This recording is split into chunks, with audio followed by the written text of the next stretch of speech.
हाँ, इस क्वेश्चन के according a horse rider covers half the distance with 5 metre per second speed. The remaining part of the distance was traveled with the 10 meter per second for the half time and with the speed of 15 meter per second for the remaining other half time. The mean speed यानी कि average speed of the rider averaged over the whole time of motion is x by 7 meter per second.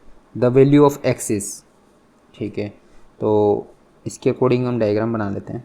ठीक है, तो particle horse rider move कर रहा है ए से B के बीच में. ठीक है, तो फर्स्ट हाफ डिस्टेंस में यानी कि x, ये x डिस्टेंस और ये भी x डिस्टेंस. ठीक है,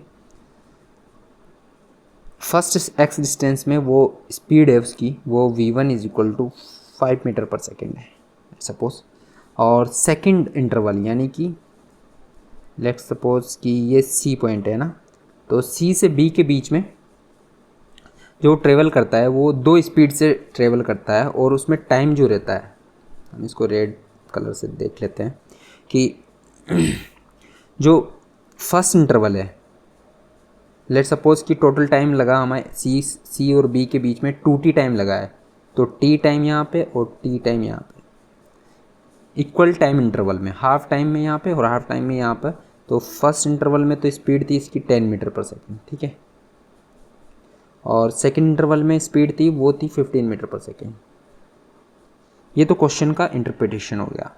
अब हमें पूरे टाइम इंटरवल मतलब पूरे मोशन में ए से बी के बीच में एवरेज्ड मीन स्पीड निकालनी है बेसिकली. ठीक है, तो हमें पता है कि एवरेज स्पीड क्या होती है ना, मीन स्पीड यानी कि एवरेज स्पीड वो होती है टोटल डिस्टेंस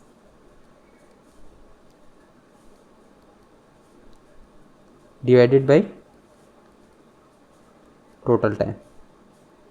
ठीक है, सो बेसिकली हमें ए और बी के बीच में एवरेज स्पीड निकालनी है. तो उसके पहले हमें क्या करना है कि सी और बी के बीच में एवरेज स्पीड निकाल लेते हैं. हाँ, एवरेज स्पीड मतलब एक कांस्टेंट स्पीड जो सी और बी के बीच में होगी, है ना. तो यहाँ से और फिर उसके बाद ए सी और C B equal distance interval हो जाएंगे, तो वहाँ से भी उसकी एवरेज स्पीड आ जाएगी. ठीक है, तो इस तरह से निकालेंगे हम. तो बेसिकली अगर हम सी और बी के बीच में, सी बी के बीच में अगर मोशन को स्टडी करना चाहें तो वो होगा इक्वल टाइम इंटरवल, राइट. सो अगर यहाँ से हम देखना चाहें कि यहाँ पे एवरेज वी एवरेज क्या होगी, टोटल डिस्टेंस, वही फॉर्मूला हमारा सेम है, total distance divided by total time.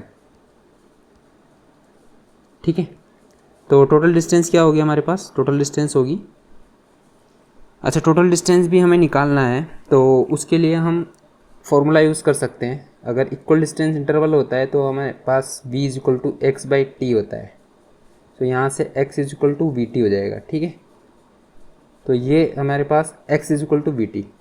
तो फर्स्ट इंटरवल में यानी कि c और b के बीच के फर्स्ट इंटरवल में जो डिस्टेंस हो गया v1t यानी कि 10 इंटू टी हो जाएगा, और सेकेंड इंटरवल में क्या हो जाएगा 15 into T divided by total time क्या हो जाएगा t प्लस टी, है ना, 2t. तो यहाँ से अगर हम देखना चाहें तो ऊपर क्या हो जाएगा, ऊपर हो जाएगा 10t प्लस 15t यानी कि 25t डिवाइड बाई 2t.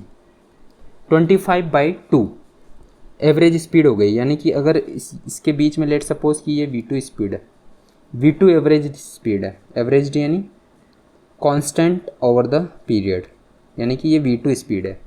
ठीक है, वो कितनी हो गई 25 बाई 2 मीटर पर सेकेंड. ठीक है,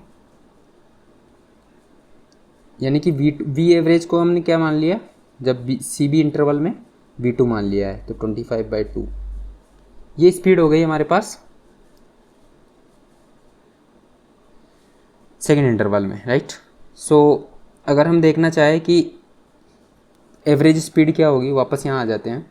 average speed between A and B वो होगी total distance divide by total time. तो टोटल डिस्टेंस क्या हो गई x plus x, total time क्या हो गया, वापस से टोटल टाइम हम निकाल सकते हैं क्योंकि एवरेज स्पीड इन दोनों इंटरवल में हमें स्पीड पता है v1 और v2, है ना. तो यहाँ से v is equal to x by t again, है ना. अगर जब कांस्टेंट स्पीड होती है तो उस केस में हमारे पास x बाई टी हम लगा सकते हैं। तो यहाँ से t क्या हो जाएगा, x बाई वी। तो लेट सपोज कि यहाँ पर फर्स्ट इंटरवल में जो टाइम लगा है वो t1 टाइम लगा है, ठीक है, ये t1 टाइम लगा है और सेकेंड इंटरवल में t2 टाइम लगा है टोटल। तो अब दोनों का एवरेज निकालना है हमें, तो t1 प्लस t2 निकलेंगे टोटल टाइम। तो 2x डिवाइडेड बाई t1 क्या हो जाएगा, x बाई वी वन, है ना, x बाई वी वन यानी कि क्या हो गया, v1 की वैल्यू है 5 और प्लस, ठीक है, x बाई वी वन और x बाई वी टू इस तरह से।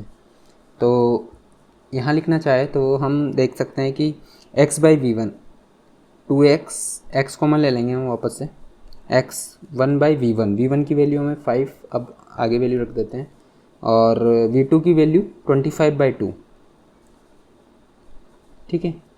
तो x से x कैंसिल आउट हो जाएगा और 2 ऊपर चला जाएगा 25 बाई 2 में, तो 2 डिवाइडेड बाई 25 एलसीएम ले तो यहाँ से 5 प्लस 2, है ना, तो यहाँ से 50 डिवाइडेड बाई 5 प्लस 2 7। तो एवरेज स्पीड आई है हमारे पास ए से बी के बीच में, वो आई है 50 डिवाइड बाई 7, और मीटर पर सेकंड में यही यूनिट होगी, सेम यूनिट फॉलो कर रहे हैं हम। तो हम देख सकते हैं कि क्वेश्चन के अकॉर्डिंग x बाई 7 आ रहा है, ठीक है, ये x by 7 metre per second, और हमारे आंसर आ रहा है 50 बाई 7 मीटर पर सेकेंड। तो x की जगह क्या है हमारे पास 50, ठीक है।